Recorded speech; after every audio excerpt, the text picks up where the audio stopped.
Hello friend, आप लोग कैसे हैं। आज हम लोग पढ़ेंगे वणिका हिंदी, जिसका पहला पाठ दही वाली मंगमा है, जिसका लेखक हैं श्रीनिवास जी। उनका पूरा नाम मास्ती वेंकटेश उभयंकर है।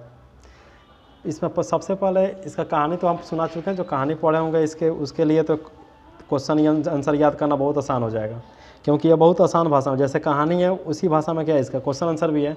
जैसे पहला इसका क्वेश्चन है, मंगमा को अपनी बहू के साथ किस बात को लेकर विवाद था। जैसे मंगमा और बहू के पास झगड़ा का कारण जो था ना, ठीक है ना, बच्चों को पीट रही थी, तो मंगमा को देखा नहीं गया, तो बोली क्यों राक्षसी अब छोटे से बच्चे को क्यों पीट रही हो, ठीक है ना। इसी बात को लेकर क्या था, विवाद था। तो इसका मतलब आंसर कैसे लिखेंगे इसका, ठीक है। तो इसका आंसर हो जाएगा, मंगमा को अपनी बहू के साथ पोते को पिटाई के लेकर विवाद था। मंगमा को अपनी बहू के साथ पोते को पिटाई को लेकर विवाद था। एक दिन नजमा अपने बेटे को किसी गलती पर पीट रही थी। जैसे उसका लड़का है तो कोई गलती किया होगा, तो नजमा उसे क्या करी थी, पीट रही थी। तो वही लिखना है, मतलब एक दिन नजमा अपने बेटे को किसी गलती पर क्या करी थी, पीट रही थी।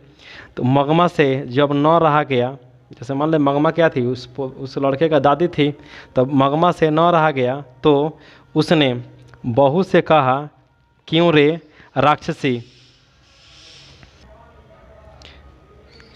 छोटे बच्चे को क्यों मार रही है। बस इस बात पर दोनों के बीच कहा-सुनी हो गई।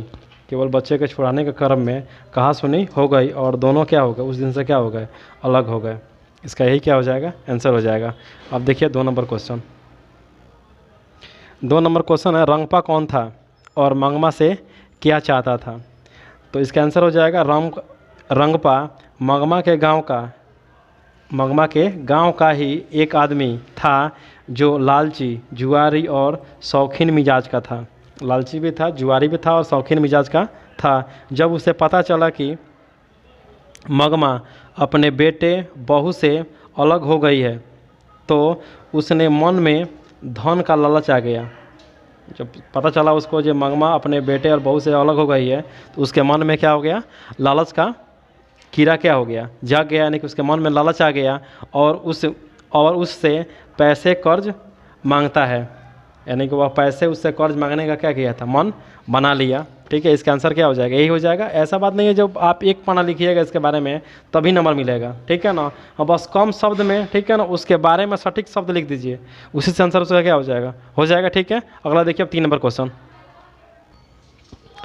बहू ने सास को मनाने के लिए कौन सा तरीका अपनाया। इसका आंसर हो जाएगा, बहू नजमा ने अपने सास को मनाने के लिए अपने बेटे का उपयोग किया और अपने बेटे से बताया कि तू अपने दादी के पास चला जा, दादी तुम्हें मिठाइयाँ देगी। बच्चा दादी के पास जाना चाहता था, यानी कि पहले से ही बच्चा को दादी के पास जाने का क्या था, मन था। अब तो इजाज़त दे दी है, जब इजाज़त दी है तो यह क्या होगा, भली बात क्या होगा, तैयार हो गया। तब बच्चा तैयार हो गया, जब कही तो तू अपने दादी के पास चला, तुरंत बच्चा क्या होगा, तैयार हो गया। और वह बोली, यानी कि और सिखा पढ़ा के किसको भेज रही है, अपने बच्चे को। और वह बोली, मैं तुम्हें बुलाऊंगी तो मेरे पास क्या करना, नहीं आना, और दादी से बोलना कि मैं तुम्हारे पास रहूँगा, माँ के साथ क्या करूँगा, नहीं रहूँगा। यही तरीका बहू ने सास को मनाने के लिए क्या किया, अपनाया। ये हो गया 3 नंबर का आंसर। अब देखिए क्वेश्चन 4 नंबर क्वेश्चन होगा, इस कहानी का कथावाचक कौन है।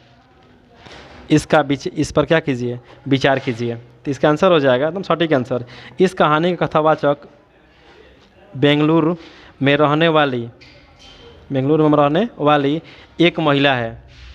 ये कौन है, महिला है जिसे मंगमा माँ जी कहकर बुलाती थी, यानी कि मंगमा माँ जी कहकर बुलाया करती थी। वह अंधविश्वास से दूर और समझदार थी।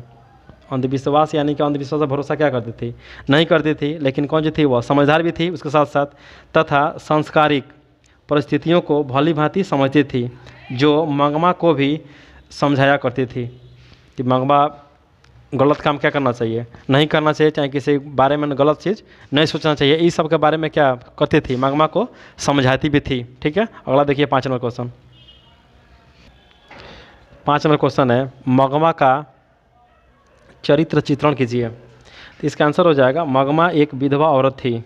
मगमा क्या थी? विधवा औरत थी जो अपना पेट पालने के लिए बेंगलुरु शहर में दही बेचती थी। अपना पेट यानी कि घर का खर्च चलाने के लिए, पेट पालने के लिए बेंगलुरु का शहर में दही बेचती थी। मगमा के साथ एक बेटा, एक बहू और एक पोता भी था। मगमा की अपनी बहू नजमा के साथ अच्छा संबंध क्या था? नहीं था, यानी कि दोनों में पटता क्या था? नहीं था। वे दोनों मगमा के बेटे पर अपने अधिकार को लेकर लड़ते झगड़ते रहते थे। यानी कि मगमा का जो लड़का था, ये चाहती थी मगमा की लड़का हमारे पक्ष में हो जाए, और इसकी बहू चाहती थी कि मगमा का बेटा हमारे पक्ष में हो जाए। इसी के बात को लेकर क्या है, दोनों लड़ती झगड़ती थी। ये हो जाएगा 5 नंबर का आंसर। अब देखिए लास्ट क्वेश्चन 6 नंबर क्वेश्चन है, कहानी का सारांश प्रस्तुत कीजिए। यानी कहानी को संक्षिप्त रूप में मतलब आपका पूरा मतलब कहानी क्या करना है बता देना है, उसी को बोलते हैं सारांश। इसका आंसर होगा, देखिए इसका आंसर होगा, मगमा एक दही बेचने वाली विधवा औरत थी। वह बारी से दही बेचा करती थी। उसके परिवार में एक बेटा, बहू और एक पोता था। वह बंगलुरु शहर में दही बेचा करती थी। इस कहानी में एक माँ जी भी हैं। यानी कि इस कहानी में क्या थी? माँ जी थी, जिससे मगमा अपना दुख और दर्द बताया करती थी। उसे किसी कारणवश बहू से विवाद हो जाता है। उसके गांव में एक रंगपा नाम का जुआरी रहता था जो मगमा से कुछ कर्ज लेना चाहता था और उसके साथ शारीरिक संबंध स्थापित करना चाहता था। यह बात मगमा की बहू नजमा को पता चला कि वह रंगपा को कुछ कर्ज देने के लिए तैयार हो गई है। तो उसकी बहू ने अपने बेटे को बहला फुसला कर दादी के पास भेज दिया। फिर जाकर बोलती है कि आप मुझे माफ़ कर दो माँ जी, और आज से दही बेचने का काम मैं कर लूँगी और आप खाना बनाकर महारानी की तरह घर में बैठें और सब फिर मिलजुल कर एक साथ रहने लगे। ये हो गया इसका आंसर। 6 क्वेश्चन है, ठीक है ना। 6 का आंसर क्या है मैंने बता दिया। अगर वीडियो अच्छा लगे तो सबसे पहले मेरे इस चैनल को क्या सब्सक्राइब करें और अपने दोस्तों के पास शेयर करें।